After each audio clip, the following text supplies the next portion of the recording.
লিখেছেন সাম্প্রতিক একটু খবরে শুনলাম এরকম গ্রুপ লাগ করা ভিডিও করে স্ত্রীকে প্রবাসী স্বামীর তালাক। মানছি স্ত্রী শরীয়ত পরিপন্থী কাজ করেছেন, ধার্মিক স্বামী বিষয়টা মেনে নিতে পারেননি, তাই বলে এত ঠুনকো বিষয়ে তালাক দেওয়া কি সমীচীন? ভাইয়ালি একবার আমি আপনার সাথে সম্পূর্ণ একমত যে মোটেই সমীচীন নয়। ঠুনকো বিষয়ে তালাক দেওয়া, এই বিষয়ে আরও দায়িত্বশীলতা আমাদের প্রয়োজন।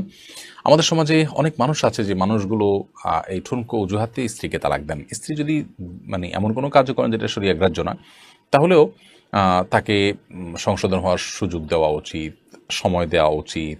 বিশেষ করে বাহিরে বসে এরকম দেখেই তালাক দিয়ে দেওয়া সন্দেহাতীতভাবে সেটা প্রশংসনীয় কোনো কাজ নয়। হ্যাঁ, স্ত্রী যদি তাকে সংশোধন কোনোভাবে করা না যায়, সংশোধন আশা একেবারে শেষ হয়ে যায়, তিনি দিন পালনের পরে অনাগ্রহ তার চরমে পৌঁছে যায়, অনেক কিছুর পর সেখানে তালাকের প্রশ্ন আসতে পারে, কিন্তু ঠুনকো বিষয়ে তালাক কোনো অবস্থাতে গ্রহণযোগ্য নয়।